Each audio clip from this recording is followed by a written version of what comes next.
What's good? It's your boy, the urban legend, K to the motherfucking bird, KGUSA representative all day, in the building. And today, man, I'm gonna bring y'all some facts, not fiction. Gonna be how I got a feature with the legendary hip hop artist, Keith Murray. If you don't know who Keith Murray is and you've been living under a rock for the last 15 to 20 years in the music game, Keith Murray is a legendary rapper, man. Legendary.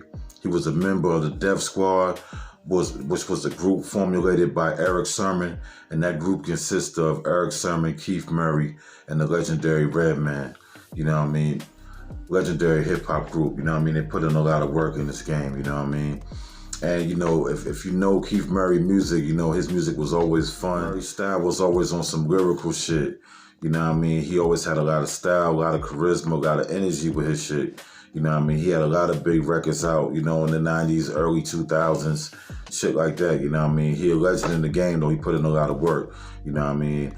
If you know his music or you really know his vibe, he got a couple of big records I'm going to give a shout out to right now that you need to go look up if you haven't heard them yet.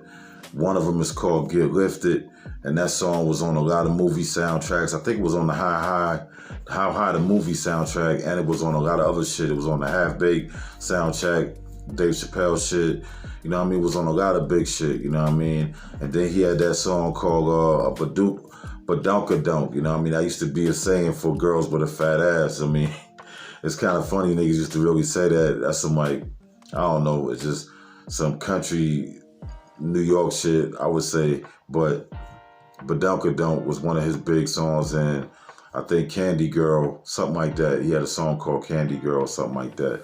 You know what I mean? He had a lot of big features with like LL Cool J on the original I Shot You, not the Who Shot You, because the Who Shot You came afterwards, and he was on the original Who Shot You that dropped with Biggie, you know what I mean? He was on that shit, the original version, but I guess because of all the shit going on at that time, like, his verse got taken off that shit. You know, he ain't want no smoke with Pac.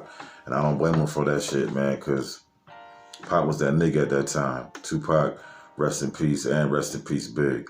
But Keith Murray didn't work with all the greats, you know. He was working with LL, working with Biggie. He worked with R. Kelly back when R. Kelly was popping. I know niggas hating on R. Kelly right now, but you can't knock the nigga catalog, you know what I mean? R. Kelly might have been one of the best, greatest artists of all times, you know what I mean? The nigga has some sick ways, but can't take it away from his artistry. He put in a lot of work. So, Keith Murray. Let me give you a little backstory on Keith Murray, you know what I mean? Keith Murray was blowing up big on the East Coast music scene, you know what I mean? I forgot to say one of his biggest hits is The Most Beautiful Thing in the World.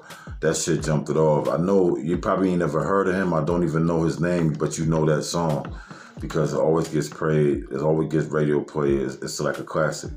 But anyway, he started off his career good, man, coming out the gate with a real hit single. Album did numbers, second album did numbers, Enigma. But then he went to prison, man. He got into some legal shit, you know what I mean?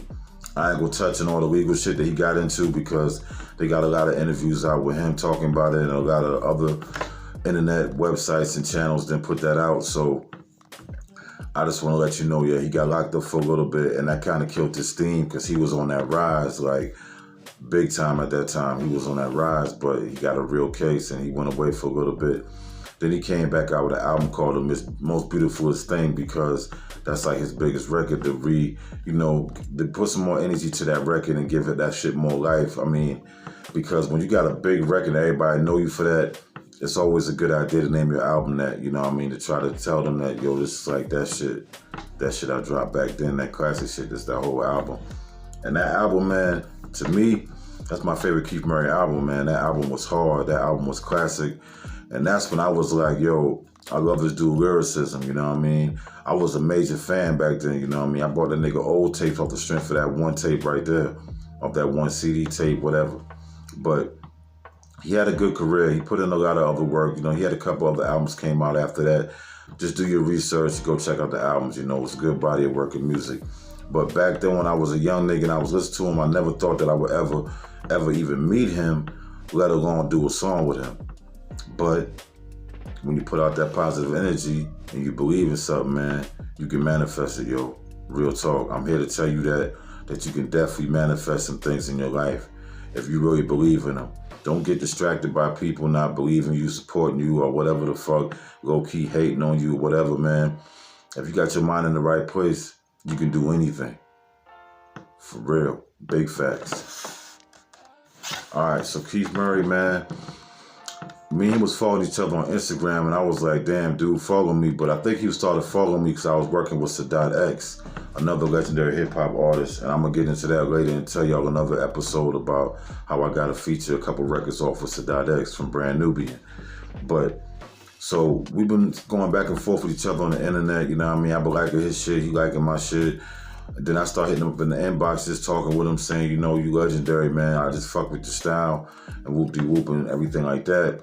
But then the more we got to talk, you know, when I told him I was from South Carolina, he was like, oh, shit, man, I used to live out there for a little bit.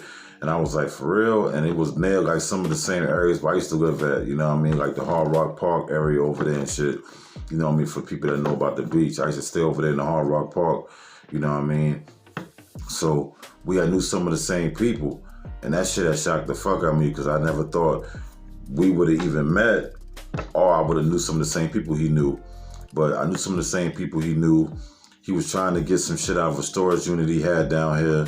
And I was like, bet, you know what I mean? Just let me know what the address is, whoop-de-whoop. We're going to set that up, handle that for you, man. I'll go check on it. You know what I mean? And I did that. I went and pulled up and checked on it, but, you know, they already had sold his shit, real talk. But I still did it off the strength. It was Keith Murray. So we be going back and forth on the phone after that point. You know, he gave me his phone number after that. And after that, we started really talking on the phone and then talking about music. And he's a wild nigga, man. Like, Keith Murray's a wild nigga, man. He be there drinking mimosas every morning with breakfast, yo. Nigga be there going hard on the drinking, yo. That nigga drink hard, you know what I mean? But I like the way he is. And with his family, I think he's still rocking with his sister or whatever. I think she was on the phone. I heard her in the background when I was talking on the phone with him. The way they be fussing with each other, that shit is hilarious, you know what I mean? But I love that kind of shit from people, like a real dude, not no fake Hollywood shit. So we just kept on talking, going back and forth for a couple of months. And I was like, yo, I made this record in the studio called Catch a Vibe. And I was like, yo, I like the way I did this record. So I knew this record could be big. So first thing I did with the record was, you know what I mean, I got somebody from Philadelphia, Blind Beauty. Oh, she a local legend, but she dope as an artist. I hate to say local legend, but she like legendary in